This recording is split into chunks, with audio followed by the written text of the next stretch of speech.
골로새서 4장 2절에서 4절입니다. 기도를 계속하고 기도에 감사함으로 깨어 있으라. 또한 우리를 위하여 기도하되 하나님이 전도할 문을 우리에게 열어주사 그리스도의 비밀을 말하게 하시기를 구하라.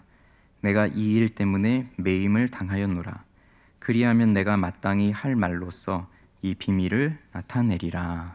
아멘. 기도하시겠습니다. 하나님 감사합니다. 지난 3일간도 저희들을 지켜주셔서 하나님 앞에 살게 하시고 오늘 이 수요일 저녁에 우리가 모여 예배하게 하시니 감사를 드립니다. 여기에 예배하기 위해 모인 소수의 성도들이 있고 또 온라인으로 함께 예배 드리는 또 우리 많은 성도들이 있습니다. 오늘도 어디에 있든지 우리의 마음은 하나님을 향하게 하시고 또 지난 3일간의 삶이 어떠하였든지 우리가 주님 앞에 정결하게 되고 또 주님의 뜻을 구하고 하나님이 더욱더 기뻐하시는 삶을 살아가고자 하는 그 간절한 마음으로 변화되고자 하는 심령으로 오늘도 이 예배에 임하게 하시고 오늘 우리에게 주시는 말씀을 통해서 다시금 복음의 능력과 복음의 열정을 회복할 수 있도록 은혜를 베풀어 주시옵소서. 예수님의 이름으로 기도합니다. 아멘. 바울은 옥중에서 이 편지를 쓰게 됩니다. 에베소서와 빌레몬서를 쓸 때 거의 같은 시기에 이 골로새서를 쓴 것 같습니다.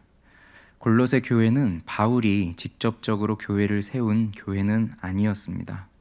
에베소에서 3년 동안 목회를 하는 동안에 아마 에베소에서 가까운 이 골로새 지역에 에바브로를 통하여서 교회가 세워진 것으로 보여집니다. 이 에바브라가 로마의 감옥에 갇혀 있는 이 바울에게 와서 이 골로새 교회의 소식을 전하였고 골로새 교회가 지금 골로새 교회를 위협하는 그 잘못된 가르침으로 인하여서 성도들이 혼란 가운데 있다는 것을 전하여 주었습니다. 그래서 이 소식을 알게 된 바울이 이 편지를 통하여서 골로새 교회의 성도들을 가르치고 있습니다. 그러면서 오늘 읽은 이 부분은 이제 마지막 부분인데 오늘 읽은 것과 같이 기도하라는 이 말씀으로 골로새 교회 성도들에게 바울은 권면하고 있습니다. 이 권면 속에 우선 보게 되면 기도를 계속하고 기도에 감사함으로 깨어 있으라는 권면을 우선적으로 하고 있습니다. 그러니 이 권면 속에 두 가지의 것을 명하고 있는데 우선 첫째는 기도를 계속하라라는 권면입니다. 지금 우리가 보고 있는 이 개역개정 성경에는 기도를 계속하고라고 되어 있고요. 예전에 보던 개역 한글 성경에서는 기도를 항상 힘쓰고라고 되어 있었습니다. 지금 여기에는 확고부동하게 지속하다, 변함없이 헌신하고 충성하다, 애착을 가지다, 전념하다 이런 뜻을 가지고 있는 동사의 명령형으로 지금 바울이 쓰고 있습니다. 그래서 영어 성경을 봐도 이 기도를 확고부동하게 정말 흔들리지 않게 계속하라 이런 식으로 번역이 되어 있고 또 어디에서는 너 스스로 이 기도에 정말 헌신해라 이렇게 또 번역이 되어 있기도 합니다. 그러면 이 기도를 정말 흔들림 없이 변함없이 계속적으로 힘쓰라고 하는 이 단어가요, 우리가 잘 알고 있는 사도행전 1장 14절 여자들과 예수의 어머니 마리아와 예수의 아우들과 더불어 마음을 같이하여 오로지 기도에 힘쓰더라 할 때에 이 오로지라고 하는 말이 같은 말이고요. 또 사도행전 6장 4절에서 우리는 오로지 기도하는 일과 말씀 사역에 힘쓰니라 할 때에 그 힘쓰리라 이 말이 또 같은 말입니다. 그러니까 변함없이 끊임없이 흔들리지 말고 기도를 계속하라는 그 명령을 지금 하고 있는 거죠. 기도를 하는데 중간에 낙심하지 말아라, 포기하지 말아라, 끝까지 믿음을 갖고 끝까지 지속해 나가라 이 명령을 지금 하고 있는 겁니다. 기도를 쉬지 말고 끊임없이 하라고 하는 이 명령은 또한 바울의 명령만이 아니라 이것은 예수님의 명령이기도 합니다. 예수님은 누가복음 18장에서 우리가 항상 기도하고 낙심하지 말아야 될 것을 비유를 통해서 가르쳐 주시는데 그 비유에는 불의한 재판장과 과부가 등장합니다. 이 불의한 재판장의 특징은 하나님을 두려워하지 않고 사람을 무시하는 것이 이 사람의 특징이었고 과부의 특징은 그 당시 시대적으로 보았을 때 가장 힘이 없고 경제적으로도 힘이 없는, 혼자서는 살아갈 수 없는 사회적 약자의 대표자를 보여주는 것이 과부입니다. 근데 이 과부가 무슨 일인지는 모르지만 어려움을 당한 것 같아요.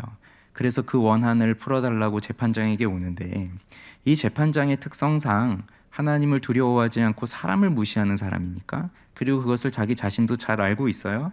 그런데 아무 힘도 없는 과부가 와서 자기의 원한을 풀어달라고 하면 이 재판장이 그것을 해주겠습니까? 안 하죠. 그런데 놀랍게도 이 재판장이 스스로 이렇게 생각해요.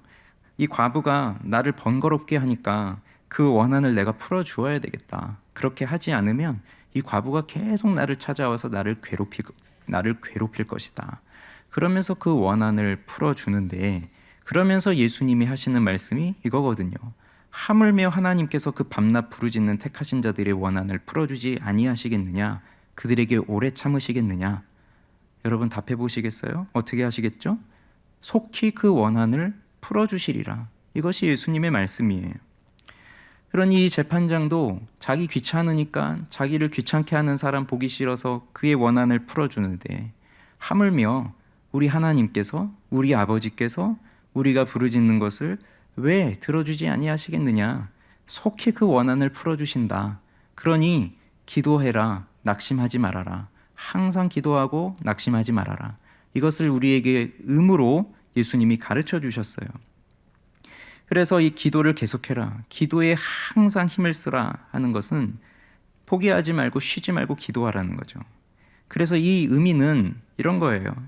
우리가 하루 24시간을 우리가 살아가고 있는데 그 기도를 쉬지 말고 계속하라는 것이 그냥 회사도 가지 말고 가정을 돌보는 일도 하지 말고 그냥 나는 하루 종일 24시간 동안 무릎 꿇고 기도만 하고 있느냐, 그게 아니라 그냥 우리가 하는 모든 일에 있어서 하나님을 의존한다는 그런 뜻을 가지고 있는 겁니다. 그래서 우리가 하나님께 기도할 때에도 우리는 하나님을 의존하며 사는 것이고, 우리가 일상생활 속에서 우리가 살아갈 때에도, 그때에도 의식적으로 하나님께 말하지 않을 때라도 우리는 하나님께 대한 지속적인 의존하는 그 마음을 갖고 하나님께 매달리라는 것이죠. 그리고 반복해서 자주 기도하라는 겁니다. 거듭 자주 기도하라는 거예요. 그래서 우리의 마음속에 기본적으로 주님께서 도와주셔야 됩니다. 하나님이 도와주셔야 됩니다. 하나님께서 도와주시지 아니하시면 살 수 없습니다. 이런 마음가짐이 되어야 한다는 거죠. 그런데 우리가 계속 기도를 하지만, 그리고 여기에서도 속히 그 원한을 풀어주시리라 예수님이 말씀하시지만, 그렇지만 오늘 우리가 기도한다고 해서 내일 그 기도가 바로 응답되는 거 아니라는 건 우리는 경험적으로 너무 잘 알고 있습니다. 그래서 기도를 하지만 이 기도하는 과정이 굉장히 길고, 그리고 때로는 과연 정말 하나님이 내 기도를 들으실 것인가, 정말 하나님이 응답해 주실 것인가, 이런 의문이 들기 때문에 여기서 우리가 낙심하게 되면서 기도하기를 포기하게 되거든요. 근데 그거 하지 말라는 겁니다. 그 기도를 포기하지 말라는 겁니다. 하나님께 도움을 구하는 것을 포기하지 말라는 겁니다. 이것이 기도를 계속 힘쓰라는 그 말이에요. 그런데 여기에 박윤선 목사님이 이런 얘기를 또 하세요. 이렇게 기도를 계속하는 것에 대한 실천이 뭐냐면, 일정하게 뜻을 정하고 스스로 규칙을 만들고 그 규칙을 지켜서 기도할 때 그것이 계속적으로 기도하는 것이다. 그러니 그냥 마음으로 생각만 하고 있으면 되는 것이 아니라, 기도해야 되겠구나 이 생각만 하는 것이 아니라 일정하게 뜻을 정한다는 거죠. 그래서 규칙을 만드는 겁니다. 내가 어느 시간에 어디에서 기도를 해야 되겠다, 그걸 정하라는 거죠. 그래서 존 파이프 목사님 또 이렇게도 얘기해요. 우리가 기도하지 못하는 것은 기도할 마음이 없어서가 아니라 기도할 계획을 세우지 않아서다.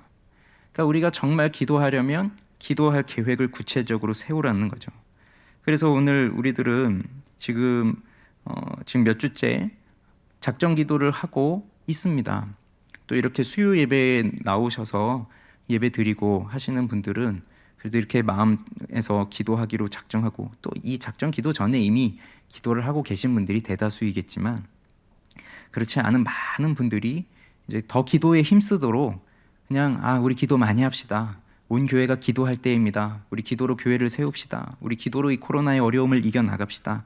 그냥 이렇게 서로 말만 하고 구호만 하고 외치고 그냥 말하고 끝나는 것이 아니라 이제 정말 내가 언제 어디에서 몇 시에 어떻게 기도할 것인지를 좀 구체적으로 정해야 된다는 거죠. 그렇게 해야 우리의 기도 생활이 지속적으로 이어질 수가 있는 거예요. 그래서 오늘 말씀을 듣는 분들 중에 아직 내가 기도해야 되겠다라는 마음은 지금 그 주일마다 벌써 10번째 설교를 들었었는데 이렇게 10주 동안 온 교회가 기도해야 된다, 그렇게 기도해야 된다라는 말씀을 들었음에도 아직 내가 실제적으로 기도하지 못하고 있다, 아직 내가 정하지 못하였다, 언제 어디서 기도해야 될지를 아직도 못 정했다 하시는 분들이 계시면 그럼 지금 정하십시오. 어디에서 기도할 것인지, 몇 시에 기도할 것인지. 그게 시작입니다. 근데 이뿐만이 아니라 또 하나를 또 말하고 있죠. 기도에 감사함으로 깨어 있으라, 이 말도 하고 있습니다. 자, 보통 우리가 기도하고 있는 이 기도의 제목과 그리고 감사의 내용과는 반대인 경우가 많아요. 왜냐하면 기도한다는 것은 지금 내가 괴롭고 힘들고 걱정되고 지금 잘 되지 않고 이런 부분들을 하나님 앞에 기도하는 경우가 많으니까 이 기도하는 내용은 또 우리가 감사하는 내용하고는 반대의 경우가 많은 거죠. 그러나 오늘 이 바울이 지금 말하고 있는 것, 기도에 감사함으로 깨어 있으라 할 때에 이 기도한다는 것과 감사한다는 것이 정말 믿음을 가지고 하나님께 구하는 자에게는 이것은 떨어질 수 없는 영역이에요. 떨어질 수 없는 영적인 덕목이에요. 왜냐하면 우리는 지금 필요한 것을 하나님께 구하고 있지만 하나님이 이미 우리에게 그 은혜를 주셨다는 것을 우리는 잊지 않아야 하기 때문입니다. 그래서 하나님께서 즉각적으로 우리의 기도에 응답을 주시지 않는다 할지라도 여기에 기도를 듣지 않으시는구나 하면서 원망과 불평을 늘어놓아서는 안 된다는 거죠.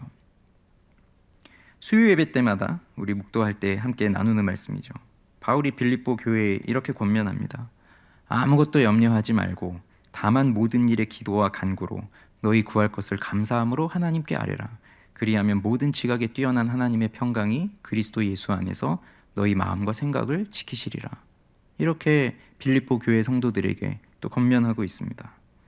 자, 염려라고 하는 것은 사람이 살아가면서 끊이지 않고 하는 겁니다. 앞으로 일어날 일이 어떤 일이 일어날지를 모르기 때문에 사람은 염려하게 되어 있는 거죠. 걱정하게 되어 있는 거죠. 그래서 이 편지를 받는 빌립보 교회 성도들도 걱정이 없는 것이 아니라 걱정이 늘 있고 염려가 한복판에 놓여져 있는 인생을 살아가고 있는 성도들이었어요.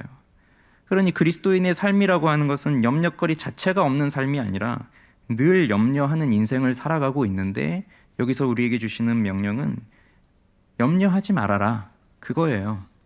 그러니 또 염려한다는 것은 여기서 지금 감사함으로 깨어 있으라고 하는데 감사하는 것도 또 염려와 감사는 또 반대잖아요. 그러니 염려를 하지 말아라. 왜 그럴까요? 다만 모든 일에 기도와 간구로 하나님께 아뢰라. 그러니까 내가 염려하는 모든 일에 대해서, 내가 지금 걱정하는 모든 일에 대해서, 내가 지금 불안하고 어려워하는 이 모든 일에 대해서 그냥 걱정만 하지 말고 하나님께 집중적으로 기도해라, 간구해라 하는 거거든요. 근데 여기에 또 하나 덧붙이고 있어요. 그냥 염려하면서 기도하는 게 아니라 감사함으로 기도하라는 거예요. 감사함으로 아뢰라는 거예요. 지속적으로 하나님께 알리라는 거예요. 내가 지금 이게 어렵습니다. 내가 지금 이게 힘듭니다. 그럼 하나님이 몰라서 우리가 지속적으로 알리라, 그게 아니라 어떤 상황에서 어떤 상황 속에 놓여 있을 때 우리가 불안하고 우리가 염려하게 되는 것은 결국 하나님에 대한 신뢰를 잃어버렸기 때문에, 기도의 은혜를 잃어버렸기 때문에, 그래서 우리는 염려할 때가 많거든요. 그러니 감사함으로 하나님께 아뢰라. 지금 이렇게 염려할 수밖에 없는 상황에 놓여 있다 할지라도 내가 지금 살아있고 내가 지금 걱정하고 있는 것 자체가 살아있다는 것의 증거잖아요. 죽었으면 염려하지 않죠. 죽었으면 어떻게 살까 그 궁리도 하지 않죠. 시체가 언덕 위에 그 벼랑에서 굴러 떨어질 때 그 시체가 어떻게 내가 살아야 될까 하고 뭐라도 붙잡아야지 하고 걱정하는 게 아니라 그냥 굴러 떨어질 뿐이죠. 죽었으니까. 근데 살아있다는 것은 이 상황에서 내가 어떻게 살아야 되겠다는 거를 생각하니까 그러니까 걱정해요. 그러니까 어떻게 보면 걱정한다는 건 내가 살아있다는 거예요. 그렇지만 하나님은 이 상황 속에서 어떻게 해서든지 나를 버리지 아니하시고 지금 이 속에서 나에게 은혜를 베풀어 주시고 그래서 나를 반드시 기쁨으로 바꾸실 것이다라고 하는 그 분명한 확신을 갖게 될 때, 그럴 때 우리는 그 염려 속에서도 감사함으로 하나님께 아뢰을 수 있죠. 이것이 정말 하나님을 향한 믿음입니다. 그래서 그렇게 하나님께 감사함으로 아뢰면 하나님은 이렇게 하신다는 거죠. 모든 지각에 뛰어난 하나님의 평강이 그리스도 예수 안에서 너희 마음과 생각을 지키시리라 약속하십니다. 평강, 이것도 염려하고 반대되는 말이죠. 걱정거리가 넘치면 평강이 없습니다. 우리는 늘 걱정, 염려, 불안, 그럼 이게 쌓이고 쌓이면 병으로 나타나고 이 염려와 걱정과 불안이 우리의 신체 속에서 어디로 나타날지 몰라요. 이 사람에겐 이런 병으로, 저 사람에겐 저런 병으로. 이것이 심해지면 심각할 때는 심지어 삶을 포기하는 거죠. 그렇지만 하나님은 평강의 하나님이십니다. 그 하나님의 평강, 그것을 수식해 주는 말이 모든 지각에 뛰어난 하나님의 평강이에요. 그러니까 우리는 앞으로 일어날 일에 대해서 모르기 때문에 걱정하고 염려하지만 하나님은 모든 것을 아시기 때문에 걱정하고 염려할 일이 없으시죠. 평강이 있으신 거죠. 그 평강이 우리의 마음과 생각을 지켜주시는 겁니다. 그래서 염려는 우리 육체가 하는 게 아니라 우리 내면의 세계 속에서 일어나고 있는 거예요. 우리의 마음과 생각 속에서 일어나고 있는 거예요. 그런데 그 염려, 걱정의 원인을 알고 있다면, 내가 무엇 때문에 걱정하고 있다, 그 원인을 알고 있다면 어떻게 보면 그것을 치료할 수 있는 방법을 또 알고 있는 거죠. 뭐 예를 들어 수능을 앞두고 있는 입시생이, 수험생이 시험을 앞두면 과민성 대장염에 걸려서 수시로 배가 아프고 설사가 나고 그것 때문에 내가 시험을 잘 못 볼 것 같다, 그런 걱정을 하게 된다면 걱정의 원인은 분명하게 나와 있잖아요. 시험을 앞두고 나는 이런 상황이 놓여지게 될 것이니 이것이 걱정스럽다. 그러면 그 문제를 풀기 위해서, 그 어려움을 풀기 위해서 약을 처방받아서 먹을 수도 있고 뭐 그 문제를 어떻게든 해결할 수 있을 거 아니에요. 그런데 더 큰 근본적인 문제는 우리 대부분의 사람들이 뭐 때문에 어려운지도 모르고 뭐 때문에 내가 걱정하는지도 모르고 뭐 때문에 염려하는지도 모르는 그 경우입니다. 그게 불안이에요. 뭐 때문에 어려운지 몰라요. 뭐 때문에 염려가 있는지 모르겠어요. 근데 그냥 불안해요. 그러면 생각해 보세요. 원인도 없이 그냥 불안합니다. 내 인생 속에 무엇이 일어날 것 같아요. 어떤 일이 일어날 것 같아요. 근데 뭔진 모르겠어요. 그럼 아침에 일어났을 때 그 하루를 살아가면서 평강이 있겠습니까? 내일 또 잠자리에 들면서 내일은 또 어떤 일이 일어날까 모르겠어요. 근데 안 좋은 일이 일어날 것 같아요. 근데 그것이 무엇인지 모르겠어요. 그런 불안이 계속적으로 쌓이고 쌓이면 그게 평강이 있겠습니까? 없는 거죠. 그런데 이렇게 살아가고 있는 우리 인생들을 향하여 모든 지각에 뛰어난 하나님의 평강이 그리스도 예수 안에서 뭘 지켜주신다는 겁니까? 우리의 마음과 생각을 지켜주신다는 거거든요. 그러니까 이 말을 정리해보면 지금 우리는 마음과 생각이 끊임없이 공격을 받고 있어요. 불안해하고 두려워하고 염려가 생기고 걱정이 생기고, 이거 하나 해결하면 또 이 일이 생기고, 이 문제를 해결하면 또 이게 어려울 것 같고, 그래서 수시로 우리의 마음과 생각이 지금 흔들리고 생각과 판단이 희미해지고 올바른 결정을 내리기 어렵고, 그래서 마음의 평화는 사라지고 쉴 새 없이 나의 마음은 요동치고 폭풍 같은 것들이 정말 내 마음을 한번 훅 하고 지나가 버리고, 그러면 내 일상생활 자체가 어려워집니다. 그럴 때 염려하지 말고, 그러니까 불안해하지 말고 기도와 간구로 너희 구할 것을 감사함으로 하나님께 아뢰라. 그리하면 모든 지각에 뛰어난 하나님의 평강이 그리스도 예수 안에서 너희 마음과 생각을 지키시리라. 약속을 주시는 겁니다. 그래서 이 염려의 상황 속에서 감사함으로 구하는 것 자체가 이건 믿음이 없으면 불가능한 거죠. 말은 쉬울 수 있어요. 이 빌립보서 4장 6절 말씀을 외울 수는 있어요. 그런데 정말 내가 이 두려움, 불안함, 염려 속에 놓여져 있을 때 그때 감사함으로 정말로 하나님께 아뢰어서 하나님이 내 마음과 생각을 지켜주시는 그 내적인 평강을 주신다는 것을 굳게 붙들며 기도하는 것은 어려울 수 있습니다. 믿음이 있어야 되는 거니까요. 그런데 믿음으로 간구하는 자에게는 반드시 하나님께서 그 마음과 생각을 지켜주십니다. 근데 여기에 그 염려를 일으키는 그 삶의 환경들이 있잖아요. 여러 가지 일들이 있잖아요. 그래서 그 모든 어려움들을 그 자체를 해결해 주신다는 게 아니라 마음과 생각을 지켜주신다는 거죠. 이 빌립보 교회 성도들이 외부적인 그 박해를 당하고 있으면서 그 속에서 어려움을 당하고 있다면 그 순간 이제 박해를 다 끊어주신다. 그럼 그게 아니라 박해를 받는 상황은 계속 될 것이고 나를 괴롭히는 사람은 계속 있을 것이고 나를 아프게 하는 육체적 질병은 계속 있을 것인데 그러한 상황은 계속되고 이어진다 할지라도 지켜주시는 것은 내 마음과 생각이에요. 그래서 성경이 우리에게 가르쳐 주시는 것은 우리 눈에 보이는 표면적인 문제를 해결해 주시는 것이 아니라 그 보이지 않는 그 우리의 내면을 고쳐 주시는 겁니다. 그 문제와 상황 속에서 직면하며 살아가고 있는 우리 자신을 고쳐 주시는 겁니다. 무엇 때문에 어렵습니까? 무엇 때문에 나의 마음의 평강은 사라지고 있나요? 무엇 때문에 나는 오늘도 요동치는 그 마음을 갖고 살았습니까? 결혼 생활이 안 되고 있습니까? 남편과 아내가 불화를 갖고 있습니까? 자녀와의 관계가 너무 힘듭니까? 경제적인 상황이 어렵습니까? 그러면 내가 싸우려고 하는 대상은 나의 상대방이겠죠. 나를 괴롭게 하는 그 대상이겠죠. 그러나 사실 내가 싸워야 할 싸움의 대상은 그 상대방이 아니라 그 환경이 아니라 내 마음 자신입니다. 내 자신의 마음입니다.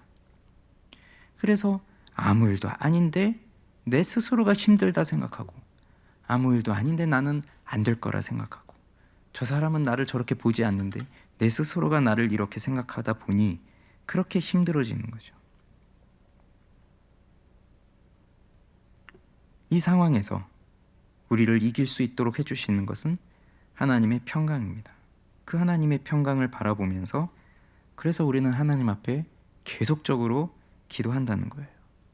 그런데 여기에 하나 더 말씀드리는 건 뭐냐면 감사함으로 깨어 있으라요. 깨어 있으라.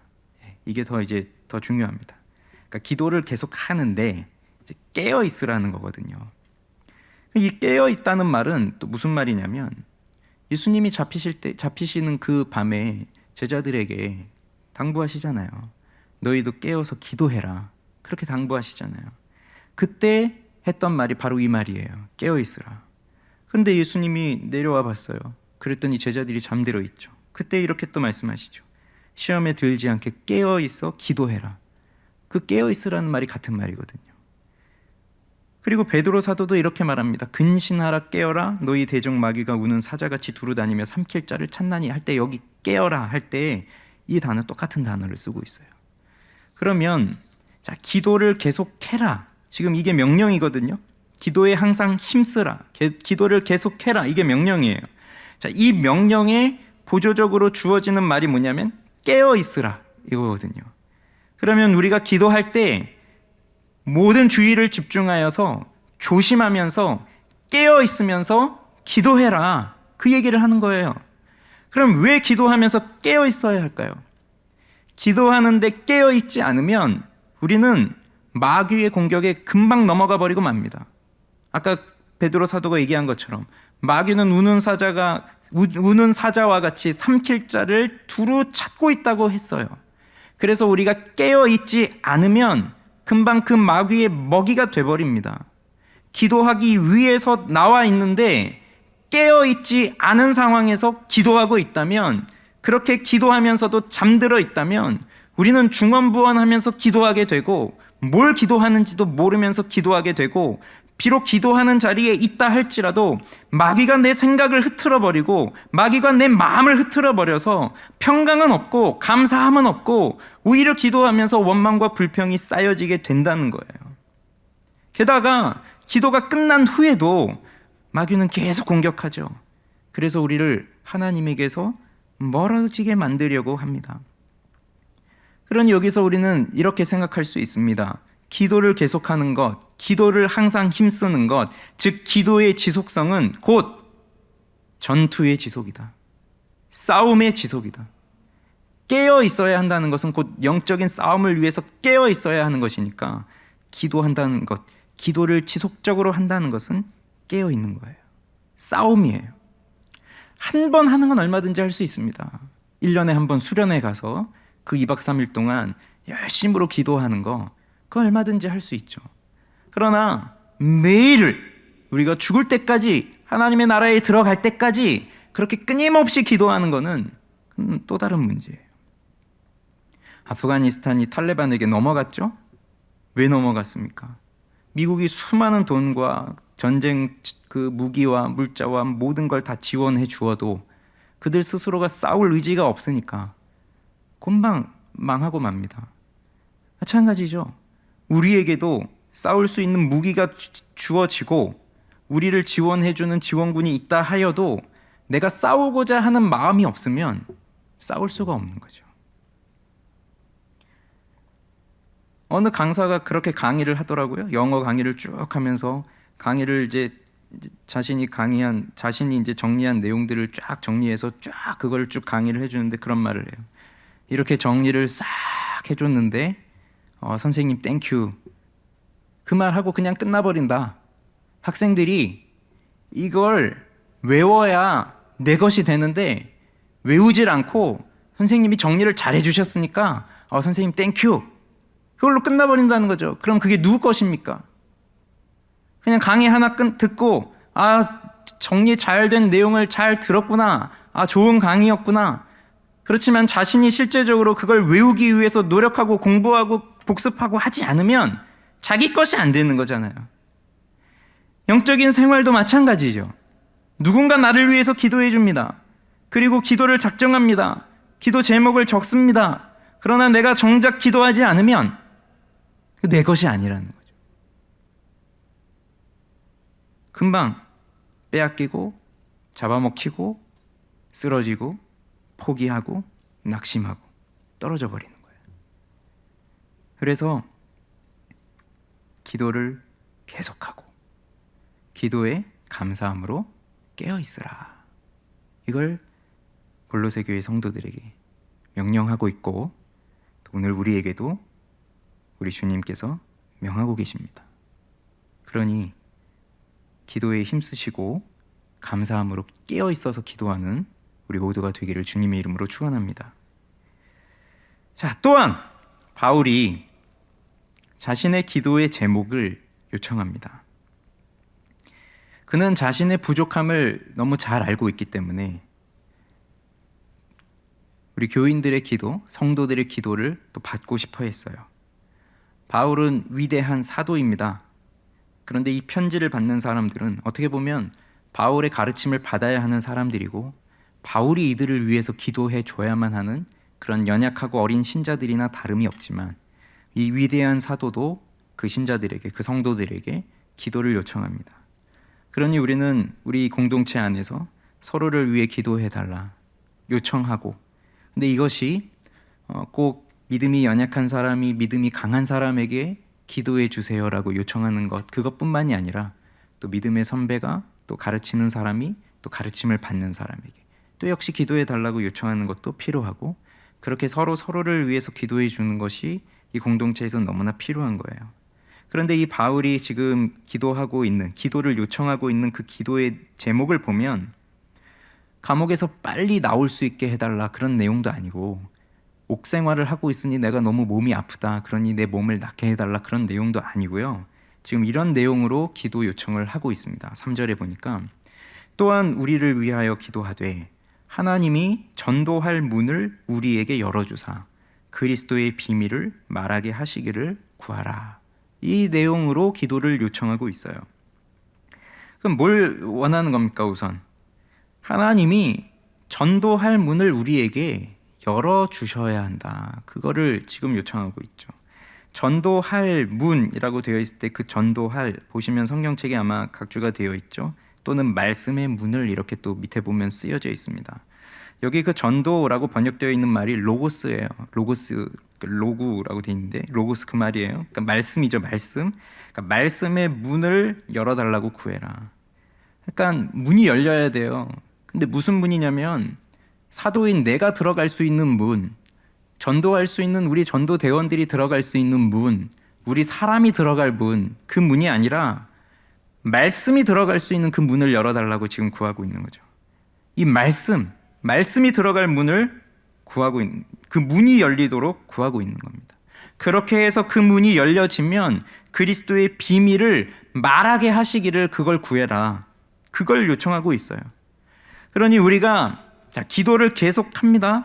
깨어있음으로 감사함으로 간구합니다. 그럼 이제 여기서 중요한 게 뭐냐면, 그 다음 중요한 게 뭐냐면, 그럼 무엇을 위해서 기도할 것이냐, 내가 무엇을 기도할 것이냐, 이 기도의 내용이 이제 중요한 거죠. 항상 깨어서 지속적으로 영적인 전투를 행하면서 기도하는데 무엇을 위해서 기도할 것이냐, 지금 바울이 요청하고 있는 이 기도의 제목이 그래서 우리에게도 너무나 중요한 기도 제목이에요. 자, 우리가 기도하러 나옵니다. 기도하기 위해서 무릎을 꿇습니다. 기도하기 위해 손을 모으고 눈을 감습니다. 자, 그때 무엇을 가장 먼저 기도하시나요? 무엇을 가장 먼저 기도하십니까? 중요한 것부터 기도하겠죠. 내 생각에 가장 중요하고 시급한 것부터 기도하겠죠. 근데 그게 뭡니까? 나 자신의 안전입니까? 내가 잘 살기 위한 겁니까? 내 가족의 평안입니까? 무엇입니까? 물론 기도해야죠. 그렇지만 오늘 이 바울이 요청하고 있는 이 기도의 제목이 굉장히 중대한 기도 제목, 굉장히 시급한 기도 제목, 지금 우리에게도 너무 지금 당장 해야 될, 빠뜨려서는 안 될 그 기도 제목이라는 것, 그걸 오늘 말씀드리고 싶습니다. 우리는 감옥에 갇혀 있지 않습니다. 그리고 우리는 이 사도 바울이 지금 처하여 있는 것처럼 감옥에 갇혀서 물리적으로 뭔가 지금 뭐 갇혀 있고 전도할 수 없고 뭐 그런 상황은 아니에요. 그렇지만 잘 생각해 보면 지금 우리들이 살아가고 있는 지금 이 시대, 지금 오늘날의 모습은 마치 감옥에 갇힌 것처럼 갇혀져 있는 상황이기도 해요. 복음을 전할 수 있는 환경이 닫혀 있는 것 같아요. 여러 가지로 위축이 많이 되었어요. 뭐가 됐죠? 벌써부터 예배 자체가 위축이 됐잖아요. 지금 모이지 못하잖아요. 주일 예배 지지난주까지만 해도 19명까지밖에 못 나왔잖아요.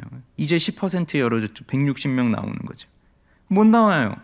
닫혔어요. 위축이 되어졌어요. 나오고 싶은데도 대부분의 성도님들이 나오고 싶은데 못 나오겠다는 분들도 많다는 거죠. 이뿐만이 아니죠. 교육. 그러니까 우리가 예전 같으면 다 모여서 막 교육을 해야 되겠죠. 코로나 아니었으면 어제 뭐 하고 돌아왔겠어요. 온 가족 수련회하고 어제 돌아왔을 거예요 아마. 15일, 16일, 17일, 16일 대체 공휴일 됐으니 많이 갔을 것 같아요 다른 때보다. 근데 못하죠. 그러니 벌써 작년부터 그런 집회 자체가 없으니까 말씀을 듣고 은혜 받고 이런 것 자체가 없어요. 그게 우리가 위축되어 있어요. 전도도 안 되죠. 화요일마다 이곳저곳 다니면서 전도했지만 그것도 지금 못하고 있잖아요. 어렵잖아요. 그러니 비록 감옥에 갇힌 건 아니지만 여러 가지로 위축되어 있다는 거죠. 이런 위축된 상황에서 어떤 결과들이 지금 나타나고 있는가? 지난주에 여러 가지 통계를 좀 봤어요. 우리 코로나19 이후에 한국 교회가 지금 어떻게 되고 있는가, 여기저기서 좀 그 조사했던 것을 좀 발표해 주는 게 있어가지고 그걸 좀 봤어요. 그랬더니 이런 결과들이 나오더라고요. 어쨌든 어렵지만 현장 예배가 좀 허용이 될 때 이 예배당에 직접 나와서 예배드리는 사람들이 있잖아요. 그 사람들에게 만족도를 물어보았을 때 그 현장 예배에 대한 만족도, 현장 예배에 나오는 사람들에게 89%가 만족한다고 답했습니다. 그럼 온라인 예배를 드리는 사람들이 있죠. 온라인 예배. 여기 못 나오고. 그럼 온라인 예배를 드리는 사람들은 만족하시냐? 거기 어떻게 생각할 것 같으세요? 우리 생각에 우리 여기 계신 분들은 어떻게든 현장에 나오시는 분들이니까. 근데 온라인 예배를 지금 작년부터 해가지고 1년 반이 넘도록 온라인 예배를 드리고 있는데 그 온라인 예배에 만족하십니까? 그 질문에 83%가 만족하고 있다. 그렇게 답하고 있어요. 그게 뭐냐면 처음에는 이게 어렵고 답답하고 좀 뭐 적응도 안 되고 이랬지만 이제 1년 반이 지나가면서 정착이 된 거예요. 온라인 예배가. 그리고 거기에 만족하고 있는 거예요. 이제 이 온라인 예배 자체에. 그리고 또 긍정적인 면도 있어요. 뭐 그런 조사도 있더라고요. 평소에 교회를 안 나오던 사람도 온라인 예배를 통해서 우리 교회든 다른 교회 목사님이든 다른 교회 예배든 참여를 했냐 그런 거 질문에서도 그 코로나 전에 교회를 안 나오던 사람이 그 온라인 예배를 드린다 이런 퍼센티지가 더 높아진 것도 있어요. 뭐 그런 건 긍정적인 면도 있는데 문제는 이거예요. 내 신앙이 정말로 성장했느냐 이 코로나 기간 동안에 그 질문에 우리 현장 예배를 나오고 있는 분들 이분들은 스스로 생각할 때 내가 코로나 기간에 그 전보다 신앙이 더 안 좋아졌다라고 생각하는 사람이 23%였는데 나는 신앙이 더 깊어졌다라고 하는 사람도 27%나 돼요. 그러니까 코로나에 어렵고 신앙생활하기 어려워도 27% 그러니까 약해졌다고 하는 사람보다 더 많은 사람이 더 나는 신앙적으로 좋아졌다고 생각하는 거죠. 더 기도하고 더 성경 읽고 성경 필사하고 어떻게든 더 하나님 앞에 살아보려고 몸부림치고 애쓰고 있다는 거죠. 근데 온라인 예배를 드리고 있는 사람들에게 똑같은 질문을 했을 때 이 온라인 예배를 드리고 있는 사람 스스로 이렇게 생각하는 거예요. 신앙이 그 전보다 더 약해졌다가 34%고요. 깊어졌다고 생각하는 사람은 18%밖에 안 돼요. 뭘 말해주는 거죠? 온라인 예배 자체는 만족합니다. 편해요. 좋아요. 그리고 이게 정착이 됐어요. 근데 신앙 성장은 일어나지 않고 있다는 걸 스스로 생각하고 있다는 거죠.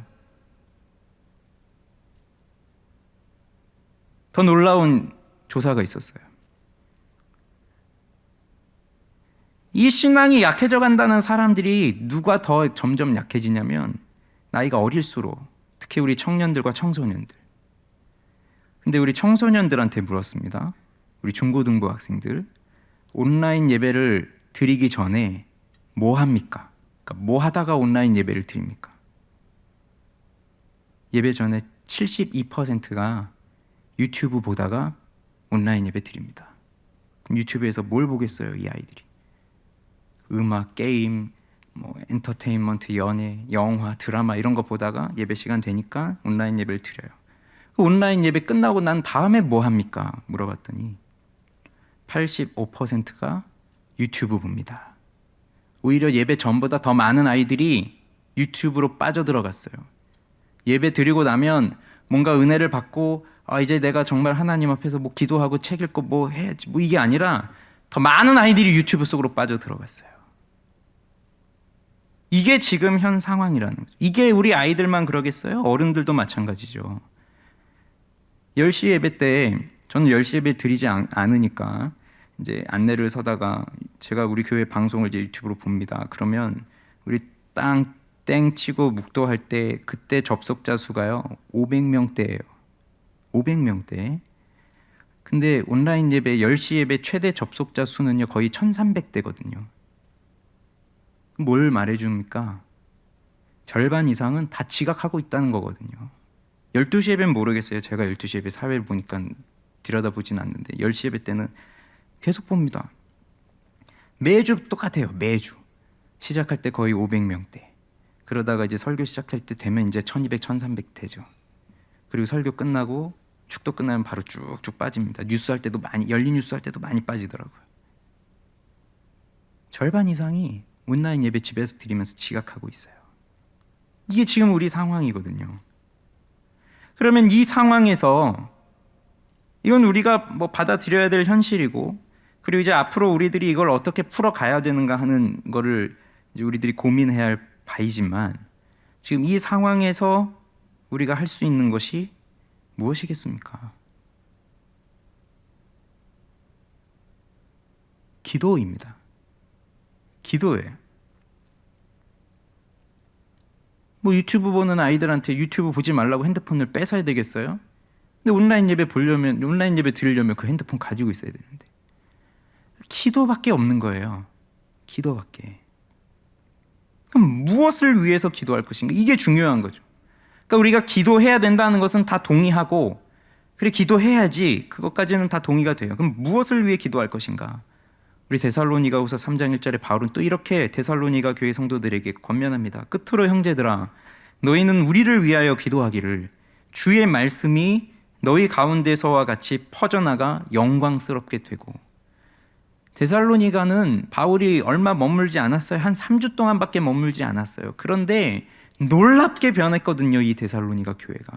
그래서 그 온 아가야의 지방에 있는 성도 사람들이 이 데살로니가 교회를 보면서 칭찬했던 그런 교회예요. 그렇게 하나님의 말씀이 퍼져나가서 하나님의 영광이 나타났던 그 교회거든요. 그런 것처럼 우리를 위하여 기도해라. 주님의 말씀이 너희 가운데서 퍼져나가 하나님의 영광이 나타난 것처럼 우리에게도 하나님의 말씀의 능력과 영광이 퍼져나가게 해라. 그걸 위해서 기도해달라.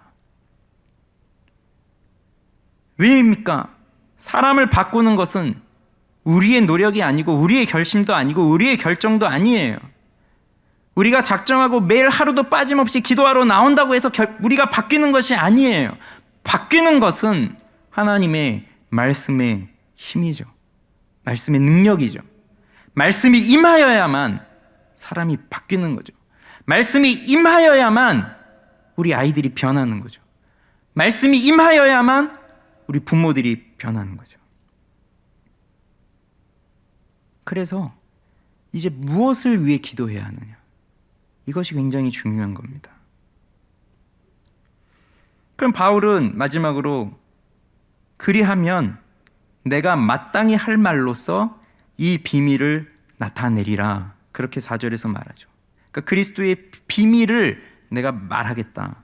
근데 이 기도의 제목을 이 골로새서에만 쓴 건 아니에요. 에베소서에도 에베소 교회 성도들에게도 이렇게 요청했습니다. 또 나를 위하여 구할 것은 내게 말씀을 주사 나로 입을 열어 복음의 비밀을 담대히 알리게 하옵소서 할 것이니 이 일을 위하여 내가 쇠사슬에 매인 사신이 된 것은 나로 이 일에 당연히 할 말을 담대히 하게 하려 하심이라. 그러니 바울의 마음속에 꽉 차 있는 건 뭐예요? 하나님 내 입을 열어주셔서 그리스도의 비밀을 말하게 해주십시오. 이 그리스도의 비밀, 이 말씀을 전할 수 있도록 그 말씀의 문을 열어주십시오. 그러면 내가 마땅히 전해야 할 그 그리스도의 비밀을 내가 담대히 전하겠습니다. 이것이 바울 마음속에 꽉 차 있는 바울의 소원입니다. 그리스도의 비밀. 예수 그리스도를 통하여 유대인이든지 이방인이든지 모두가 다 예수 그리스도를 통하여 하나님의 자녀들이 되어 하나님께 영광을 올려드리고 하나님을 기뻐하는 삶을 살고 그 예수 그리스도를 통하여 그 예수 그리스도가 아니고서는 이룰 수 없는 그 놀라운 그 영광스러운 그 일들, 그래서 사람들이 모르고 있는 그 비밀과도 같은 그 일을 내가 말하겠다. 그 일을 위해 기도해달라고 요청하고 있잖아요. 그러니 이것이 우리의 기도 제목이어야 하는 거죠. 우리에게도 이 말씀의 문이 열려져야만 합니다. 주님, 말씀을 전하는 설교자들에게 이 말씀의 문을 열어주셔서 그리스도의 비밀을 말할 수 있도록 열어주시옵소서. 우리 구역장들에게 그리스도의 비밀을 전할 수 있도록 열어주시옵소서. 우리 교사들에게, 우리 아이들에게 그리스도의 비밀을 말할 수 있도록 그 전도의 문을, 말씀을 전할 수 있는 그 문을 열어주십시오. 기도해야 돼요. 우리 아이들에게 신앙적인 영향을 가장 많이 미치는 사람이 엄마고요. 그 통계에 또 이런 내용이 있었어요. 엄마예요. 엄마가 가장 영향을 미쳐요. 근데 또 생각은 누가 영향을 가장 미쳐야 될 것이냐 생각할 땐 또 아빠래요. 근데 아빠가 실제적으로 안 하죠. 근데 그러니까 엄마가 얼마나 중요합니까? 근데 참 마음 아픈 결과가 뭐였는지 아세요? 가장 신앙적 영향을 미치지 않는 사람, 교사더라고요. 교회 학교 교사들이 신앙의 영향을 못 미치고 있다는 거예요. 그 아이들이 적어낸 그 결과에. 어렵죠? 만나지도 못하니까. 지금 상황에서 만나지도 못하고 뭐 말씀을 전하고 가르치고 이런 자체가 지금 안 되니까 영향을 못 미치고 있는 거예요. 그러니 기도해야죠. 하나님 만날 수 있는 문, 전도할 수 있는 그 문, 말씀을 전할 수 있는 그 말씀의 문 열어주셔서 우리 아이들이 변화되게 해주십시오. 내가 기꺼이 그 말씀을 전하겠습니다. 이것이 이번 주에 있을, 며칠 후에 있을 우리 중고등부 수련회에 일어나야 되지 않겠습니까? 모여서 하고 싶었지만 또 모여서 못하게 됐어요. 그러면 온라인으로 이루어지지만 하나님의 말씀의 능력이 그 전파를 타고 나타나서 그 집에서 그 온라인으로 그 예배를 드리고 말씀을 듣고 하는 우리 청소년들이 하나님의 말씀으로 살아나고 그 말씀의 힘으로 살아나고 인생에서 방황하는 것을 멈추고 정말 이 중고등학교 때 예수 그리스도 만나지 않으면 언제 만나겠습니까? 이것이 우리 중고등부 수련회에 일어나야 됩니다. 그래서 우리에게 시급한 기도 제목이라는 거예요. 말씀의 문을 열어주십시오. 전도할 문을 열어주십시오. 그러면 마땅히 할 말로 이 그리스도의 비밀을 내가 나타내겠습니다. 이것이 우리 영적인 침체에 빠져있는 온라인 예배를 드리면서 스스로 만족하지만 그러나 신앙적으로는 전혀 성장하지 않고 있는 그 침체에 빠져있는 사람들이 살아갈 수 있는 유일한 힘은 바로 이 하나님의 말씀이 선포되는 거예요. 그래서 말씀을 맺자면 우리는 기도를 계속하고 기도의 감사함으로 깨어 있어야 합니다. 그리고 무엇보다 말씀을 전할 수 있는 문이 열려지게 해달라고. 지금 이 코로나 상황 속에서 닫혀져 있는 것 같고 위축되어 있는 것 같고 여기 그냥 만족하면서 살아가고 있고 앞으로 또 어떻게 해야 될지 도무지 알 수 없는 이런 상황 속에 놓여져 있을 때 하나님 말씀의 문을 열어주십시오. 그리고 우리가 말씀을 전할 수 있도록 도와주십시오. 옛날처럼 사람들을 다 불러 모아놓고 말씀을 전하기 어렵지만 그러나 이것이 온라인이 됐든 오프라인이 됐든 아니면 사적으로 한두 사람 모여서 만나는 모임이 되었든 아니면 가게에 들러서 물건을 사면서 예수님 믿으시냐고 전도지 한 장 건네주는 것이 되었든 무엇이 되었든 간에 그리스도의 비밀을 말할 수 있는 그 말씀의 문, 전도의 문이 열려지게 해주십시오. 그래서 내가 그리스도의 그 비밀을 담대히 말하겠습니다. 이것이 지금 우리들이 해야 할 시급한 기도 제목인 것입니다. 우리 함께 기도하겠습니다.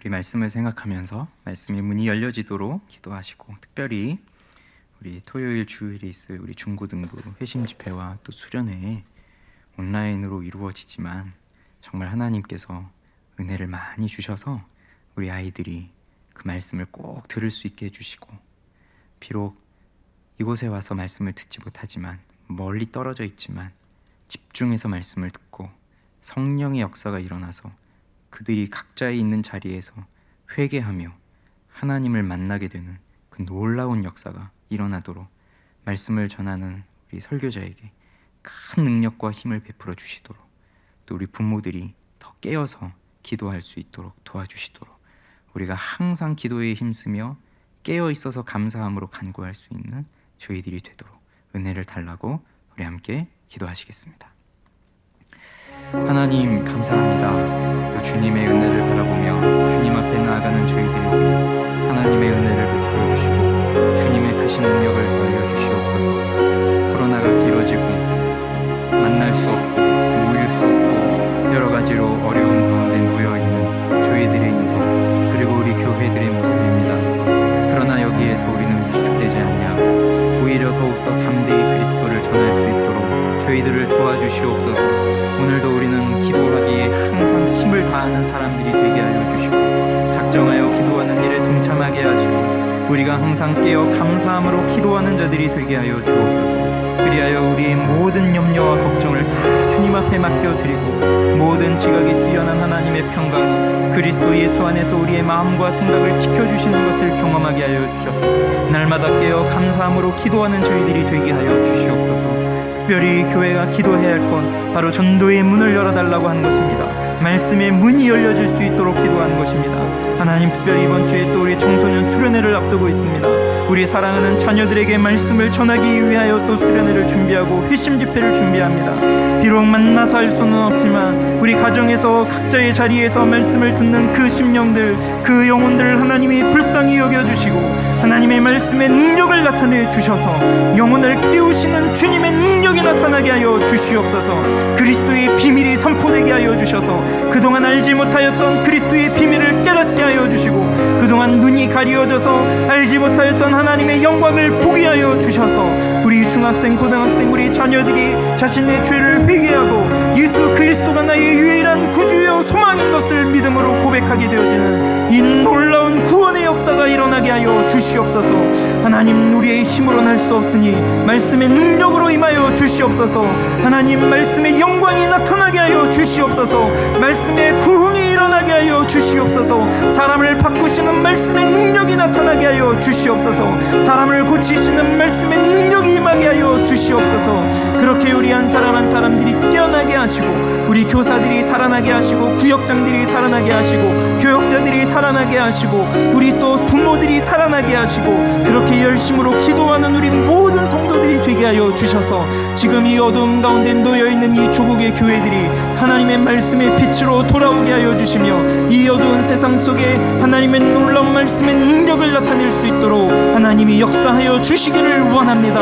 우리 주님의 능력으로 하나님 임하여 주시옵소서. 하나님, 우리가 겸손히 엎드려 주님의 능력을 구하는 저희들이 되게 하여 주시옵소서. 교만하게 살지 않게 하여 주시옵소서. 겸손하게 주님의 능력을 구하며 살게 하여 주시옵소서. 하나님만 의지하며 살게 하여 주시옵소서. 절대적으로 하나님만 의존하며 살게 하시고 기도하기를 포기하지 아니하며 끊임없이 주님 앞에 의존하며 나아갈 수 있는 저희들의 심령이 되도록 주님 도와 주시옵소서. 예수님의 이름으로 기도합니다.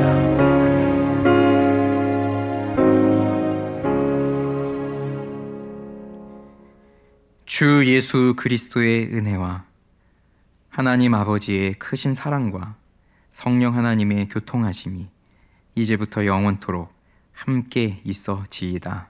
아멘.